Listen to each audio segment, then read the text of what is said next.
Hello everybody, welcome back to Andertons TV. My name is Pete. And I am the captain. And it's quite warm in here today actually. It's been warm in the UK for the last little bit, I think.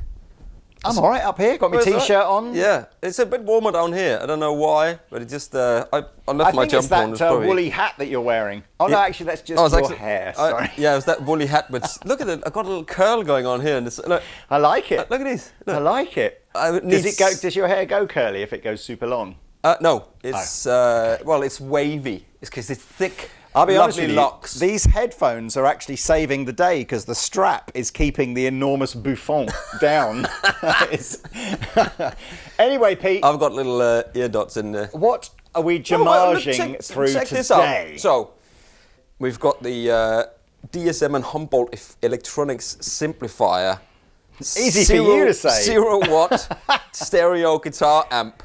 I mean, why could you make it a bit longer? Yeah, I think that's right. They must have gone DSM and Humboldt Electronic Simplifier. Well, look, so Pete's got the guitar version and I've got the bass version. They are extensively the same thing, albeit different knobs and buttons on them. But this replaces...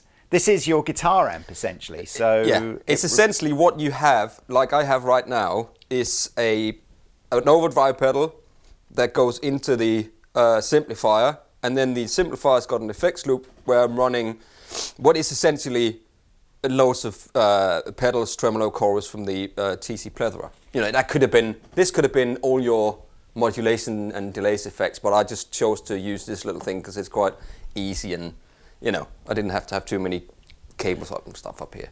So I did a video about a month ago on my guitar collection, and because it was a lockdown video and I wanted it to be simple, I used one of these simplifiers. We'd been sent one just to try by the guys at Humboldt, DSM and Humboldt. And I thought I got some really good results out of it. So I thought, right, Pete and I should demo this properly, which is what today's demo is. And what I've got the bass one, which we've not shown you before. Pete's got the guitar one. Yeah. And it's literally, it just replaces your guitar amp. There's no power as such in it, so it can't drive a speaker. It's designed to just go into a desk for a recording application like we're doing now. 0 watts. Or live into a PA. Yeah. Or even into headphones, because you've got a little headphone output on here. And you just use it like you would with your normal guitar rig. So Pete's got a distortion pedal going in the front end there, and he's got some effects going through an effects loop. You could make that as complicated or as simple as you wanted. Exactly. But Pete, why don't you go through the knobs and buttons that are on the top on close-up cam? Okay, close-up cam. You can see, well, I mean, I don't get how they can cram so much into this little box. You know what I mean? You look at it and you go, how it's got 1, 2, 3, 4, 5, 6, and then 2 XLRs. So 6 jacks, 2 XLRs, and 2 mini jacks into. I mean, that's insane in this little box. Do you know what I mean? It's got on the top here. So you got an input here to start with, and then you got send, and then you got a stereo return, which is going into the plethora. Then you have a headphone mix knob here on the side. You got an aux in, so if you're running, let's say, like an MP3 player into there, you can play your tracks in, and then headphones, so you can jam along and just use this as a... Just so you know that the aux in, by the way, only comes out the headphone jack. Yeah. So it's just a jamming thing. I mean, I haven't tried this out yet because we haven't got this far with it. Let's go around the sides. You got the XLR, left and right. Underneath that, there's a ground lift. And then you've got your 9-volt inputs, and then you've got output left. You can go through with a TRS cable. You've got an output right, and you can sum that to mono, so you can sum everything out. Yeah. I mean, we'll come to this in a minute. Yeah. On this side of it, you've got a spread, which we can talk about in a minute as well. Yes, we'll put some butter on it, basically. Just put some butter on it. Basically, what we need to do is you'll have to hear that sort of thing. Okay, on the top then you have got it's kind of in, I would say, 3 bits. So you got your stereo cap sim over here with 2 cabinets. So you got 2 12s, 4 12s, and 1 12, and you can choose between left and the right side what you want. So you can have a 2x12 cab on one side and a 4x12 cab on the other side. Then you've got your sort of your power amp sim here in the middle, where you've got on the top, you've got a presence, and then you got a resonance, and then there's a little switch underneath here where you can switch between the power tubes, so 6L6, EL84s, or the fatter KT88. You can hear this, maybe you can hear little clicks when I'm clicking over. Then you've got this bit here, is the preamp section, where you've got your volume and your gain. And you've got treble, middle, and bass. And then in the middle here, you've got the style of amplifiers. So you've got a British AC 30. You've got a Fender style blackface amp. And then you've got a Marshall style amp over there. It's a ton of stuff, isn't it? Sort of in a small box. I think That's what I mean. You just missed off insane. the 2 knobs that are above the speaker switches as well, what they do. What, up here? No. The knobs that are above where you select what the speaker you want it to be. The ones that do the mic positions. Oh, these 2 here. Oh, yes, Yeah. that's right. So these 2 are the left and right mics, so where you position it, or if you want it center or you want it away from the cone of the speaker, as it were. So you can basically choose to have one on and one sort of off bit, you know. And one you can have a 1x12 and the other 4x12. This is really cool. So I mean, lots on lots and lots of stuff. So should we just hear it? Yes, we should hear. Let's hear the 3 basic, Marshall, Fender, maybe change the power, whatever. Okay, just so go through some I'm going to sounds. leave everything on 12 o'clock. We're going to start with a 2x12 cab on each side. Should we go through the? Oh man, there's so much to do because you can mix up tubes and amp styles. Why don't we just go straight forward Fender with 6L6s first or something as a Fender, clean the sound. 2x12, everything is up there. These are completely stock 6L6s, and here is a Fender blackface with a G chord. Put the volume up a bit.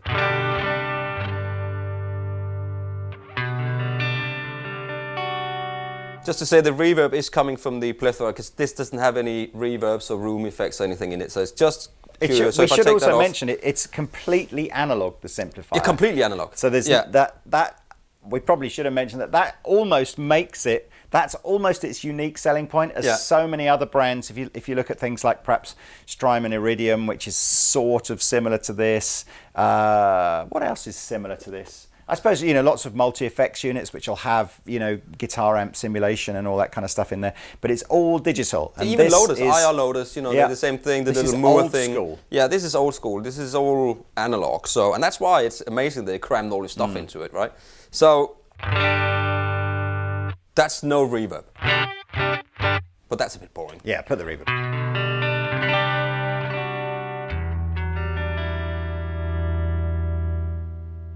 Gain up the front end there a little bit.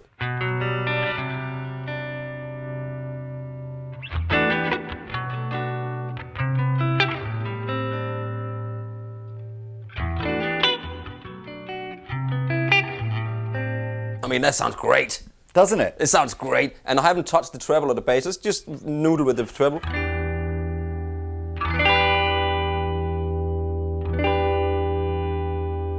12 o'clock is good. Middle.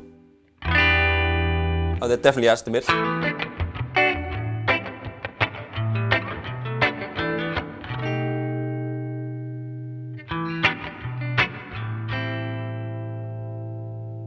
Bass. Let's see how fat it gets.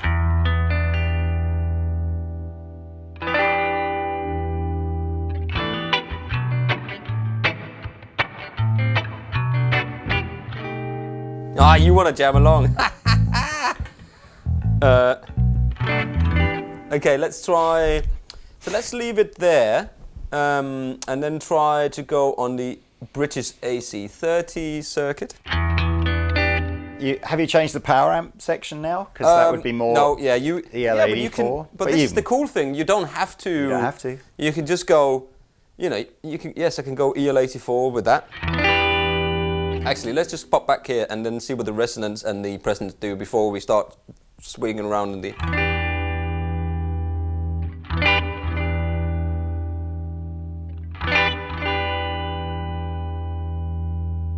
That's your resonance.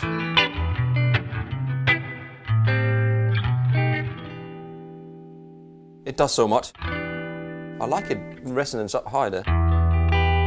For a clean sound, I think the big resonance just gives you that big bass end. Yeah, it's just it fattens it up like nicely. You might find that on a driven sound it becomes a bit woolly. Yeah, exactly. With that. So let's try. I'm just going to try the presence of it.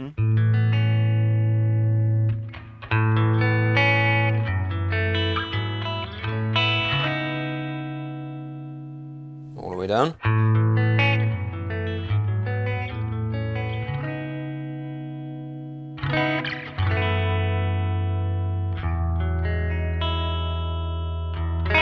Let's stay with this sound and then just see what it does when I start to fiddle with the cabs. Let's hear the, leave this at 12 o'clock and then go 2 by 12, it's this one.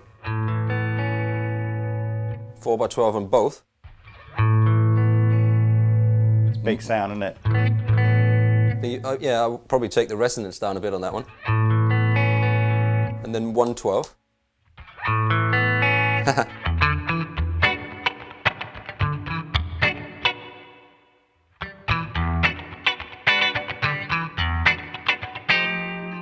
Four 12.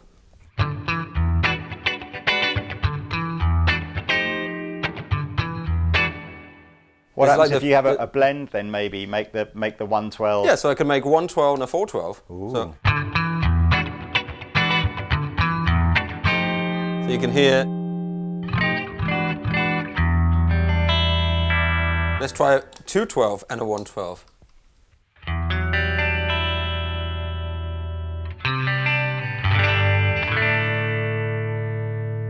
Back to 212.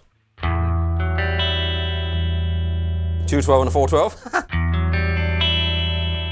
212 and a 112. I wonder. Wow. Whilst you're playing around with the two different cabs, I was intrigued. The switch on the other side, the spread control. Yeah. I was actually just. I read in the manual what it does is essentially it takes certain frequencies out of one of the outputs, one of the cab outputs. Yeah.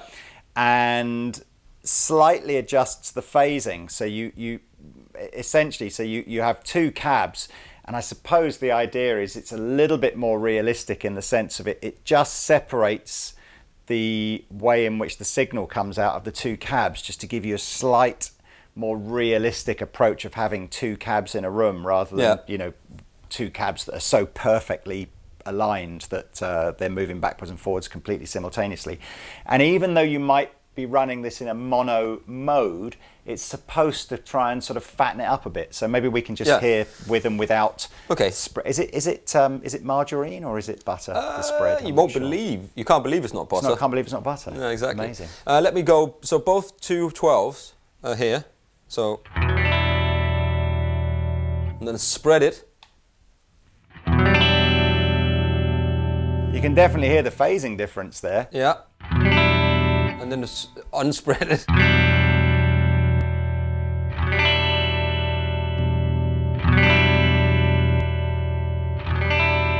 That's unspread, and that's spread.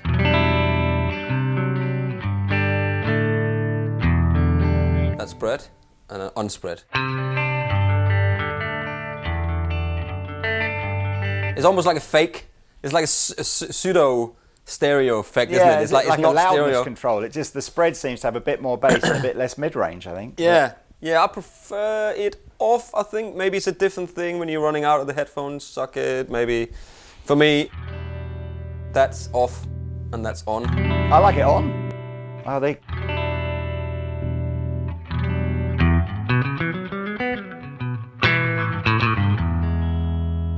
And off.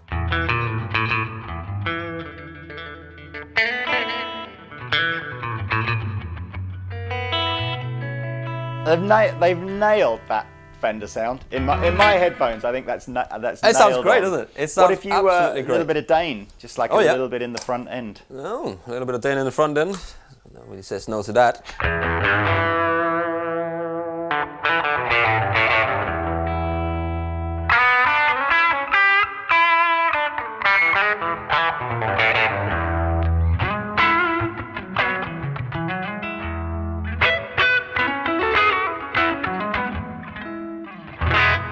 That's just kind of an, what is that, like 10 o'clock like that. So just do a bit more.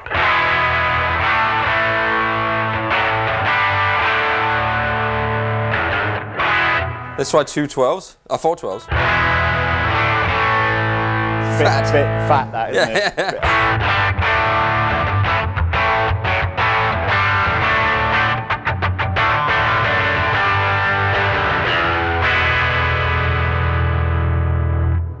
Can you make that a bit brighter? Maybe put one of the mics more on axis. So if I or more center, whatever I can't remember what they call it. Yeah. So two. Here's both now 4 12s. So let's see. I'm gonna still keep the Dane on.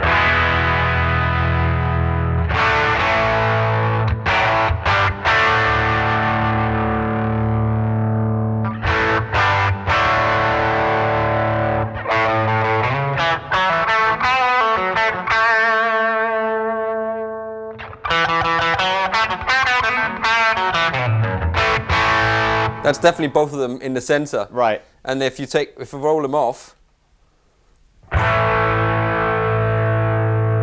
Funny, isn't it? It's how off, isn't it? Fender sounds don't really suit the 4x12 as such, do they? It's probably why Fender have never really made that kind of product. I agree. Let's try 2 12s.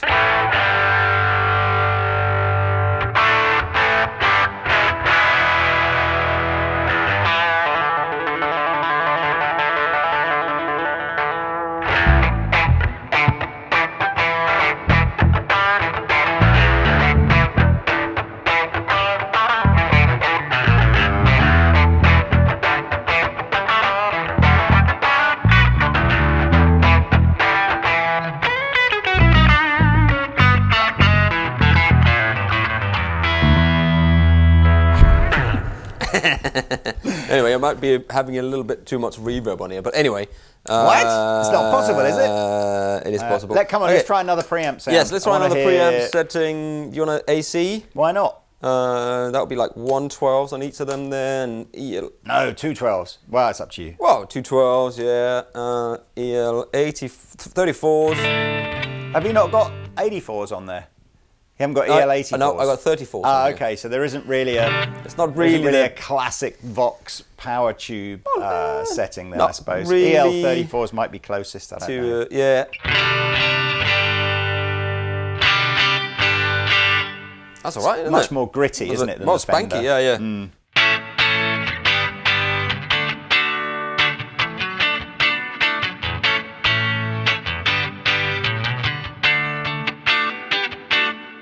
I like it. With a bit of drive.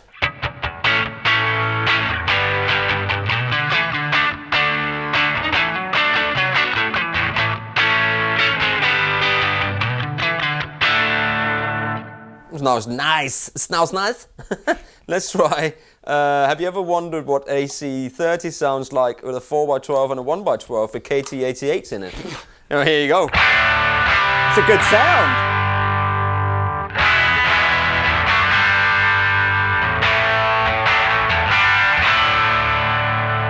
That's no pedal. That's just the. Oh, that's pedal. That is that as well. Yeah, okay, I'll take the pedal off. Right. That's a pedal off. Sounds good. Sounds really good. There you go. 2 4x12. That sounds great, man. With the pedal on.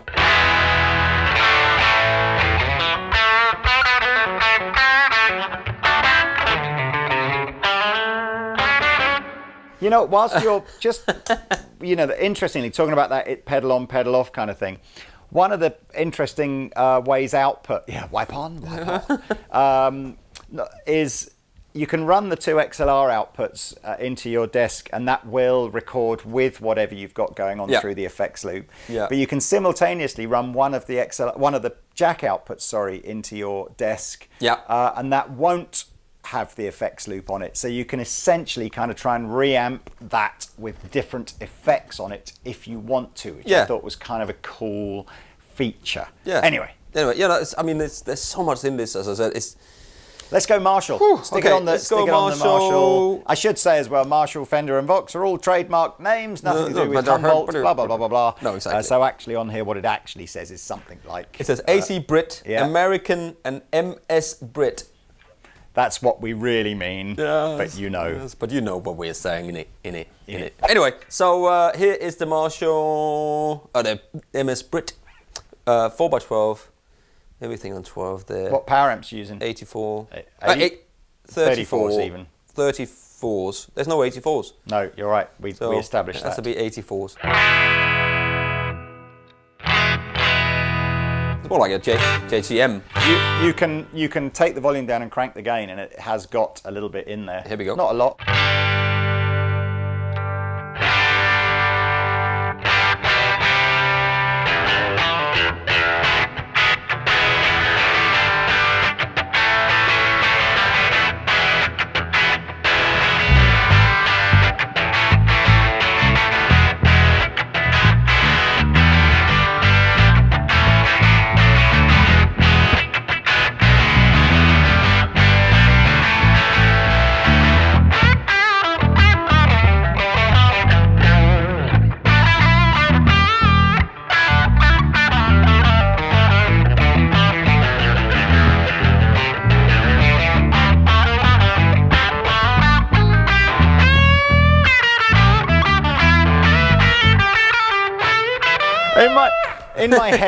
In my head, I think, I know, I'll just embellish this with a bit of bass playing. With a bit of bass. And then as soon as I start playing, I go, I'm such a rubbish bass player. You're great, I should have just left Pete to his own devices. You're I am great. not a bass player. I am a guitar player that simply knows the names of the 4 strings. It's all good. Anyway, that sounds great. I mean, there's so much in it, but so simple. Yeah, and I think the other thing that there was this is quite hard to try and get across, but when you play anything digital, or when I play anything digital, I've got I probably don't consciously think about it all the time, but I periodically feel this slight sense of disconnection. Like, as in, I know I'm playing something, and it's not latency. It's not like, you play a note and a fraction of a second later the sound comes out. Yeah. It's just a sense that, it's not my electromagnetic pickups going into valves, moving speakers back and forth. I get it. And I didn't get that with the Simplifier when I first tried it. And I know Pete and I were talking about this before, and we kind of did this like, is it just in my mind or is it a real thing? And we grabbed a digital, kind of digital version of this, but type amp sim thing, and just played it. And it's like, it is there. It's like, it's probably something that only Is it psychosomatic, the player... though? Is it psychosomatic? Sometimes it might be psychosomatic, because you just think, is that just because it's in your head? Yeah, that the only thing the other thing I did, you look at this Simplifier, and the first thing you do is go, oh gosh, it's got lots of knobs and buttons and little switches. Does it look fiddly? But then actually, quite quickly, you end up going, actually, I'd rather have little switches that I can get my hands straight on than have to remember that it's like, oh, actually, if you press these 2 buttons down, it goes into a special mode that does something.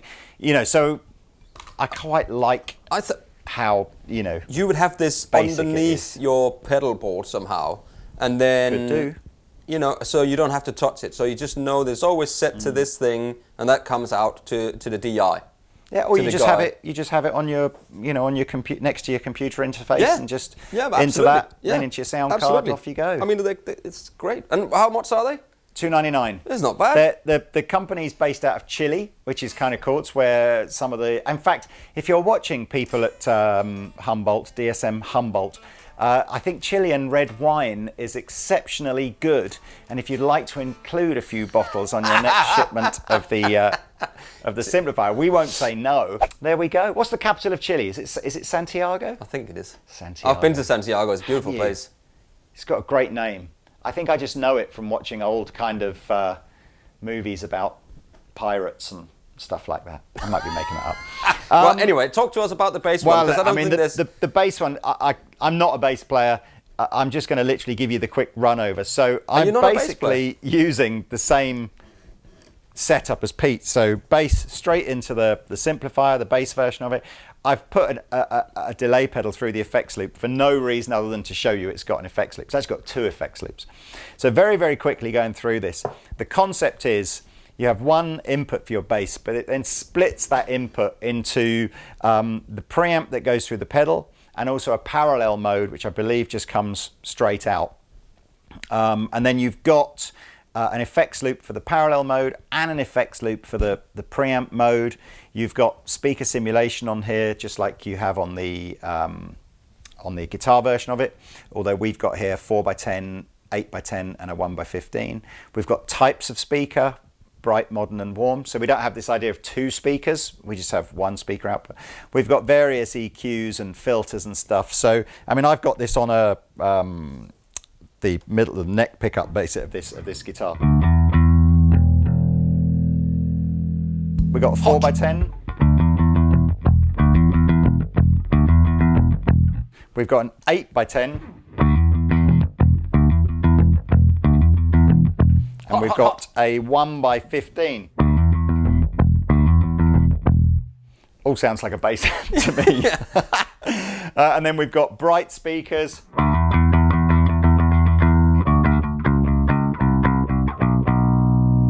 Modern speakers and warm speakers. We can do various things like different, as I said, preamp, volume, bass. I'll get one of our bass experts to kind of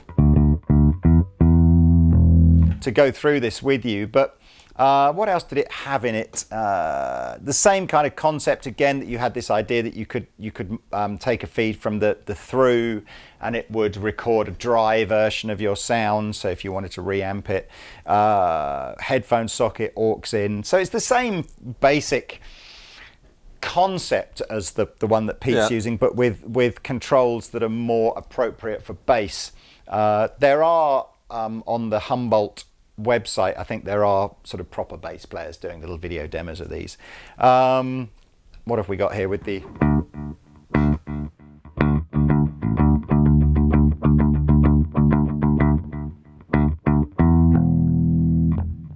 Why not? What else have we got? We got a phase inverter on the side. I mean, again, I don't want to go too much into that, but it's just a great, particularly this whole lockdown thing that's forced Pete and I to do these kind of upstairs, downstairs. We've not really been, I don't think we've mic'd up at all. We can't really mic up, can we? Because the only way that Pete and I can hear each other is via the headphones. A lot of people are asking, by the way, how are we doing this with no latency? We're not jamming over an internet connection. We are literally in the same building. But yeah, I'm upstairs, Pete's downstairs, so that we avoid any contact. The only thing that we're beginning to realize is we probably need to buy some better quality XLR cables, because some of these cables are running over like 60 or 70 feet, and I think there's a little bit of background noise occurring now. But yeah, so we are I'm watching Pete on a camera, so like on a screen, sorry, in my room. Pete's watching me on a screen in his room. But actually, from an audio point of view, we're relatively live. But that's why we have to do everything with headphones rather than. It's all, and everything is running into an Apollo a universal Apollo, and then we get the outputs, the headphone outputs. Yeah.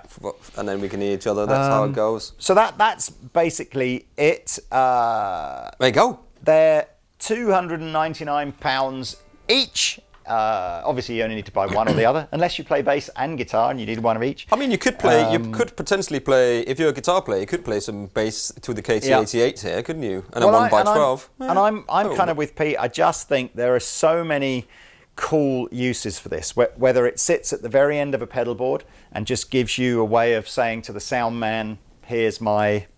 You know, here's a feed that you can run straight into the PA, or you can use it at home like we're using it here. You could even use it. I mean, it's probably a bit over the top, just as if you're only ever going to use the headphone output for jamming around in, but can do if you want a nice simple way of.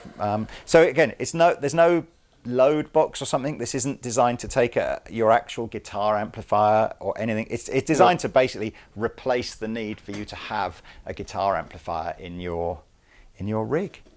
Unless you want to hear speakers. Unless you want to drive a speaker. But then you just got to use a different kind of power amp, haven't you? You could have a little powered. Oh, you can have a little like PA speaker or something. Yeah, a little PA speaker or something to run it into. Absolutely. Yeah, no, it's a clever little thing. It's great, you know. It seems to be the trend at the moment, you know. So, it's very trendy. Bit like trendy. Flares and large lapels. Well, I used to have. I used to have 70s, all of that stuff. Oh, and the 90s. Oh, it came back in the 90s. Don't you remember the big old? No? I think. No. Yeah, I mean, I never really went big flares. I know a lot of people did. Probably all the cool people. That's why you did, wasn't it? I had boot cut for a long time as well. Boot cut. I've only recently stopped wearing boot cut jeans. So there we go. Oh, that's a bit lately. Anyway, I think we keep this video simpler. Fire. I tried. It didn't work, did it? It was clever though. Anyway, right. I'll tell you what. Really cool product. Links will be below, of course.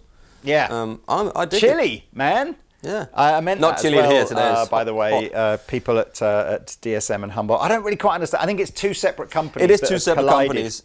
Humboldt is the company that makes the pedals, and they have got their pedal company. And I think DSM is the people who design the simulation, the cap sims inside it, and all that stuff. I see. And that's how they come together to do it. It's a Chilean combination. Well, if you could just literally collaborate as well with a local vineyard. Hey, man. DSM Humboldt wine fire. The Merlot or the Malbec. I'm easy. Either. Yeah, take either of those two. Right. Okay. Laters. See you guys. Love Bye. you. Be safe.